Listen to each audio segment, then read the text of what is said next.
La pluie martelait le trottoir comme des coups de fouet invisibles.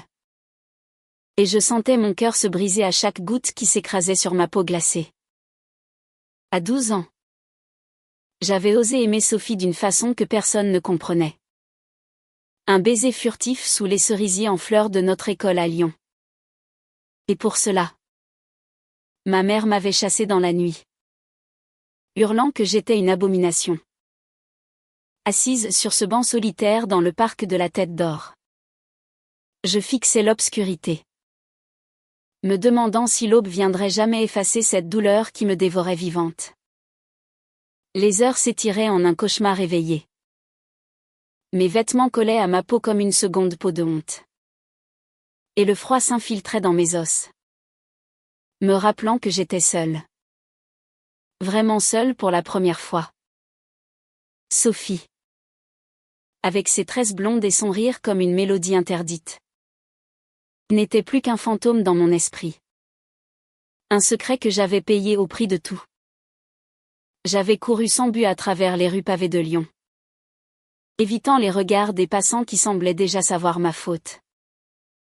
Et maintenant, ce banc, ce refuge précaire, était tout ce qui me restait.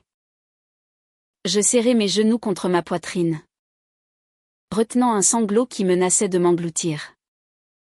Soudain, un bruit de pas hésitants rompit le silence de la averse. Une silhouette émergea de l'ombre des platanes. Un parapluie noir déployé comme un bouclier contre le monde. Elle s'arrêta à quelques mètres. Et je levai les yeux, tremblante. C'était une femme. La trentaine bien entamée. Avec un tailleur impeccable malgré la pluie. Des cheveux noirs lissés en arrière et un regard qui perçait l'obscurité comme une lanterne dans la tempête. Ma petite, murmura-t-elle d'une voix douce, presque brisée par l'émotion. Tu ne peux pas rester ici. Viens. Je t'en prie. Ces mots étaient un fil tendu vers moi. Un premier pas hors de l'abîme. Je reculai instinctivement. Mon corps secoué de frissons. Qui était-elle? Une étrangère dans cette ville qui m'avait déjà rejetée. Mais dans ses yeux bruns, il y avait quelque chose de familier. Une douleur ancienne qui faisait écho à la mienne. Elle s'agenouilla lentement, ignorant la boue qui salissait son pantalon, et posa une main gantée sur le banc. À distance respectueuse. Je m'appelle Camille Duval, dit-elle calmement. Sa voix portant l'accent chantant du sud de la France. Teintée de Paris où elle vivait désormais. Je passais par là, rentrant d'une réunion interminable. Et je t'ai vu. Tu as l'air perdu. Laisse-moi t'aider. Juste pour cette nuit. Les larmes que j'avais retenues jaillirent alors, chaudes contre le froid de la nuit. Je n'avais nulle part où aller.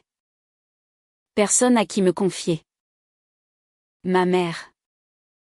Avec ses cris résonnant encore dans mes oreilles, tu n'es pas ma fille. Sors d'ici. Sale perverse. Avait scellé mon exil. Mon père, muet comme une pierre, n'avait pas bougé. Et Sophie. Elle m'avait regardé avec horreur quand les rumeurs avaient éclaté à l'école. Ses joues rougissantes trahissant une peur plus grande que notre amitié naissante. Je m'appelle Élise. Balbutiai-je enfin. Ma voix un filet fragile. J'ai 12 ans. Et ils m'ont jeté dehors. Parce que j'aime les filles. Camille ne tressaillit pas. Au contraire. Une ombre passa sur son visage. Comme si mes mots avaient touché une cicatrice enfouie. Elle ôta son gant et tendit la main. Paume ouverte. Élise. Répéta-t-elle. Ce nom roulant sur sa langue comme une promesse. Je sais ce que c'est que d'aimer en secret.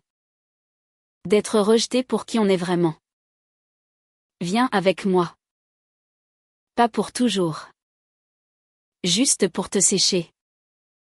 Manger quelque chose de chaud. Demain. On verra. Hésitante. Je glissai ma main dans la sienne si chaude. Si assurée et me levai. Laissant derrière moi le banc témoin de ma chute. Le trajet en taxi fut un brouillard de lumière floue et de silence complice. Camille vivait dans un appartement haussmannien du 7e arrondissement de Paris. Un havre de marbre et de livres anciens qu'elle avait conquis à la force de sa volonté. Femme d'affaires accomplie. Elle dirigeait une petite agence de conseil en mode durable. Un empire bâti sur des nuits blanches et des rêves tenaces. Mais ce soir-là, elle n'était pas la Camille Duval que les revues professionnelles dépeignaient, l'entrepreneuse intrépide. Célibataire endurcie par les amours fugaces. Non. Elle était simplement une femme qui avait elle-même fui un village provençal à 16 ans. Pour les mêmes raisons que moi, un amour pour une camarade de classe qui avait tourné au scandale familial. Assieds-toi, dit-elle en allumant les lampes douces du salon. Où des tableaux abstraits au ton bleu et or évoquaient la mer Méditerranée. Elle me prépara un chocolat chaud. Ses mouvements précis mais tendres. Comme si elle avait répété ce geste dans ses rêves. Je bus en silence. Observant ses traits, les fines rides au coin des yeux. Témoignage d'années de batailles gagnées. Et cette faussette discrète quand elle souriait pour me rassurer. Raconte-moi. Si tu veux. Proposa-t-elle enfin. S'asseyant en face de moi sur le canapé de velours. Et les mots sortirent. Un torrent libéré, Sophie et nos jeux innocents qui avaient viré à l'émotion plus profonde. Le baiser sous les cerisiers. La découverte par une enseignante. Les murmures à l'école. La fureur de ma mère. Camille écoutait. Les mains croisées sur ses genoux. Sans jugement. Quand je terminai. Essoufflée. Elle prit une profonde inspiration. Ma chérie. Ce que tu ressens n'est pas une malédiction. C'est ton cœur qui s'éveille. Et il est beau. J'ai vécu la même chose, à ton âge. J'aimais Marie. La fille du boulanger. Quand mon père l'a su. Il m'a battue. M'a traité de démon. J'ai pris un train pour Paris avec 10 francs en poche. Et j'ai survécu. Mais regarde-moi maintenant. Elle rit doucement. Un son mélodieux teinté de tristesse. Pas sans cicatrice. Mais vivante. Tu seras plus forte que moi. Élise. Je te le promets. Cette nuit-là. Enveloppée dans un lit d'appoint au drap frais sentant la lavande. Je dormis pour la première fois depuis des heures d'un sommeil sans cauchemar. Camille veillait au salon. Pianotant sur son ordinateur. Mais son esprit était ailleurs, à cette petite fille brisée qu'elle avait ramenée chez elle. Un miroir de son passé. Au matin. Elle appela une amie avocate spécialisée dans les droits des mineurs. Et ainsi commença notre pacte silencieux, un fil rouge qui tisserait nos vies entrelacées. Les jours suivants furent un tourbillon de démarches administratives et de tendresse inattendue. Camille transforma une chambre d'amis en sanctuaire pour moi, des livres d'aventures lesbiennes cachés dans l'histoire française. Comme celle de Nathalie Barney ou Colette. Des vêtements neufs aux coupes androgynes qui me faisaient me sentir moi-même pour la première fois. Elle m'inscrivit dans une école privée à Paris. Loin des regards lyonnais. Et engagea une tutrice pour combler les lacunes scolaires. Mais au-delà des gestes pratiques. C'était sa présence qui guérissait, les dîners où elle cuisinait des ratatouilles provençales. Racontant des anecdotes de son enfance sous les oliviers. Ou les promenades le long de la Seine. Où elle me parlait d'amour sans chaîne. Pourtant, la drama guettait. Tapis dans l'ombre. Ma mère. Rongée par la culpabilité ou la colère, je ne savais pas. Tenta de me réclamer. Un appel anonyme à l'école. Des lettres rageuses, reviens. Ou tu regretteras. Camille les intercepta toutes. Sa voix ferme au téléphone, Élise est en sécurité ici. Si vous l'aimez vraiment. Respectez son choix. Mais intérieurement. Elle tremblait. Elle avait promis de ne pas s'attacher. De me guider vers l'indépendance. Mais chaque soir. En me bordant. Son cœur se serrait. J'étais devenue sa fille adoptive officieuse. Et plus, une muse qui ravivait en elle l'espoir d'un amour vrai. Non transactionnel comme ceux qu'elle avait connus dans les cercles parisiens huppés. Un après-midi d'automne. Sous les feuilles roussies du Luxembourg. Je lui confiai mon secret le plus enfoui, Camille. Quand je te regarde. Je sens. Quelque chose de plus que de la gratitude. Comme avec Sophie. Mais plus fort. Elle s'arrêta net. Son visage pâle sous le soleil filtré. Élise. Non. Murmura-t-elle. La voix rauque. Je suis trop vieille. Trop abîmée. Et toi? Tu es si jeune. Laisse-moi t'aimer comme une mère. Rien de plus. Mais ses yeux trahissaient le mensonge. Et ce soir-là. Dans la quiétude de l'appartement. Un baiser effleura nos lèvres innocents. Chargé de promesses interdites. La ligne se brouillait. Et avec elle. Le destin que nous tissions ensemble. Les mois passèrent. Et Paris devint notre toile commune. À 13 ans. Je grandissais sous son aile, des cours de théâtre où j'explorais ma voix intérieure. Des ateliers d'écriture où je consignais nos histoires dans un journal secret. Camille. De son côté. Affrontait ses propres tempêtes professionnelles, une fusion d'entreprises qui menaçait son agence. Des investisseurs misogynes qui la sous-estimaient. Les hommes d'affaires parisiens.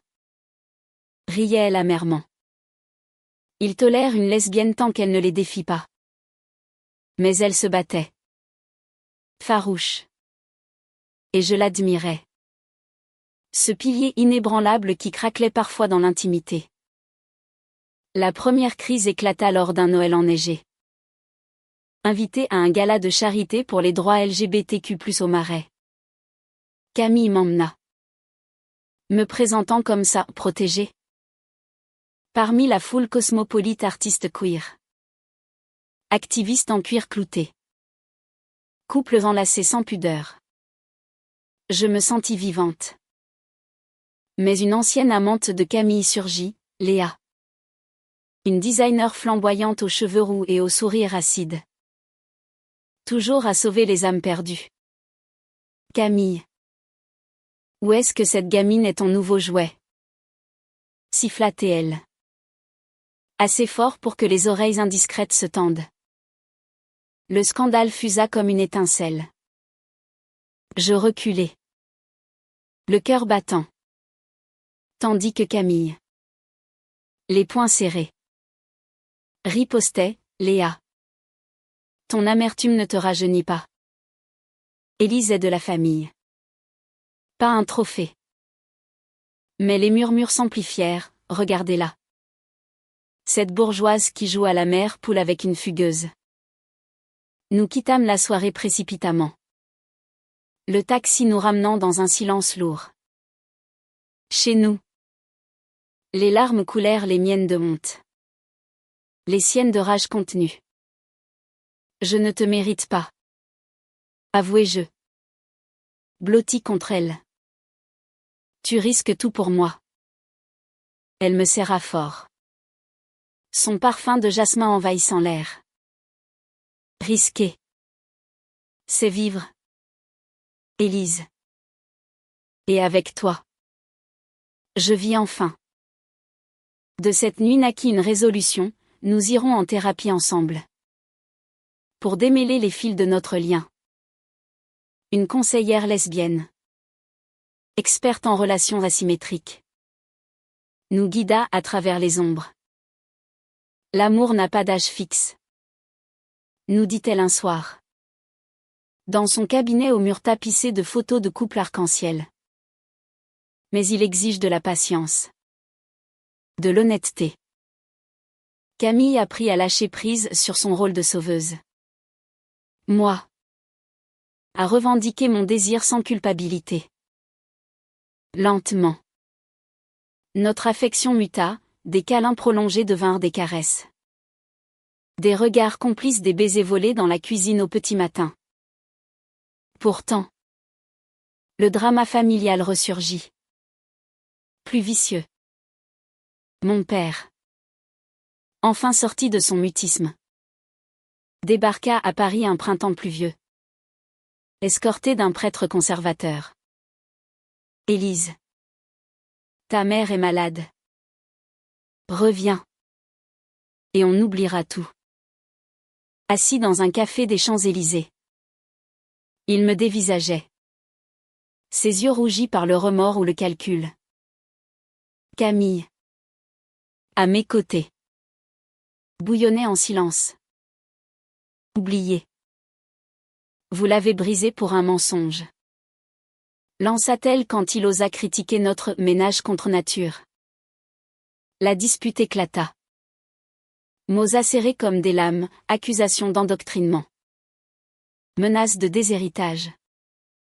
Je me levai. Tremblante, père. Je t'aime. Mais je ne suis pas à toi. Camille m'a donné ce que vous n'avez pas pu, la liberté d'être moi. Il partit. Vaincu. Mais la blessure saignait.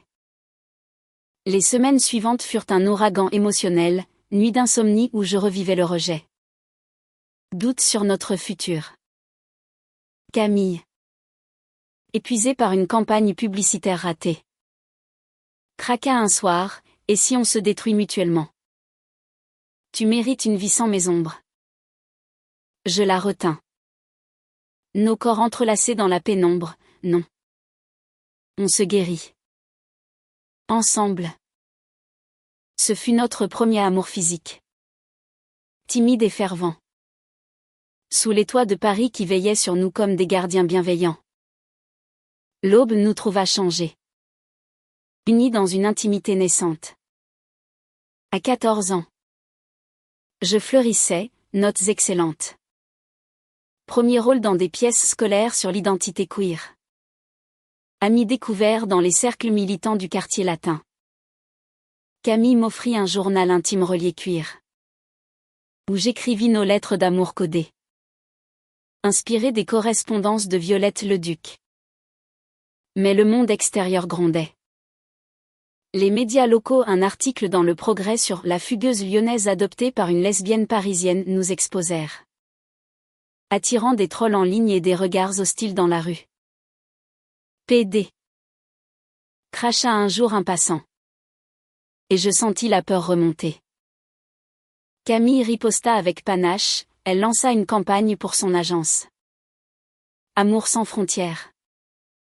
Sponsorisée par des marques engagées. Où notre histoire anonymisée devint symbole de résilience. Les invitations affluèrent TEDx sur l'intersectionnalité LGBTQ+ en France. Panel à la fête de la musique. Ensemble. Nous parlions. Main dans la main. Transformant la douleur en étendard. L'amour lesbien n'est pas un scandale. Déclarai-je lors d'un événement au centre Pompidou. Ma voix ferme malgré les applaudissements nerveux. C'est une révolution quotidienne. Pourtant, la jalousie s'insinua. Sournoise. Une nouvelle assistante chez Camille. Jeune et ambitieuse. Nommée Margot. Flirtait ouvertement, regard langoureux. Invitation à des afterwork. Je l'aperçus un soir. Riant trop fort à une blague de Camille dans le bureau. La rage m'envahit irrationnelle. Adolescente. Tu la préfères. Elle. Plus jeune. Plus. Normal. Exploser jeu à la maison. Larmes aux yeux. Camille. Stupéfaite. Me prit dans ses bras, Élise. Margot est une collègue. Rien de plus. Toi. Tu es mon univers. Nous rîmes plus tard de ma crise. Mais elle planta une graine, l'insécurité de notre différence d'âge. Le spectre de l'avenir. L'été nous emporta en Provence. Chez une tante de Camille. Dans une masse provençale au volet bleu. Là. Sous les champs de lavande. Nous dansâmes nus sous les étoiles. Riant des abeilles bourdonnantes. Ici. J'ai tout appris de l'amour. Confia-t-elle. Traçant des motifs sur ma peau.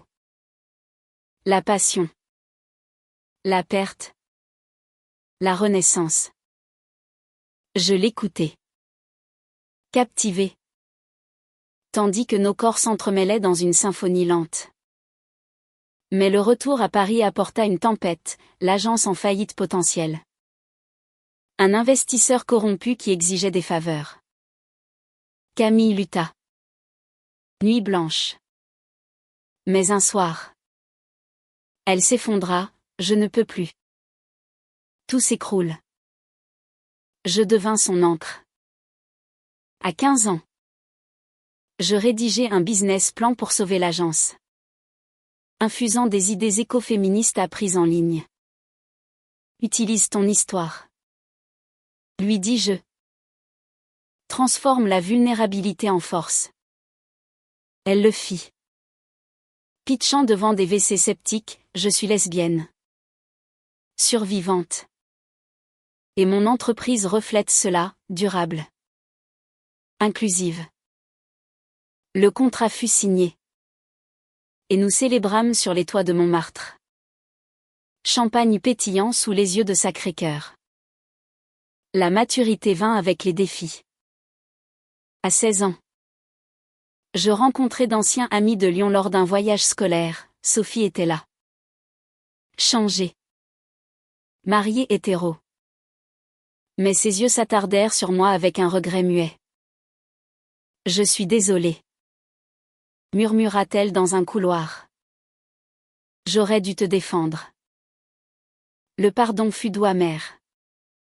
Un chapitre clos. Camille. Jalouse pour la première fois. Avoua, j'ai peur de te perdre à ton tour.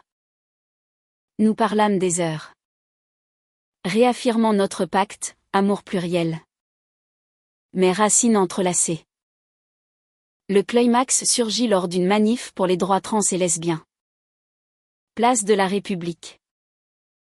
Une contre-manifestation homophobe dégénéra, jet de pierre. Gaz lacrymogène.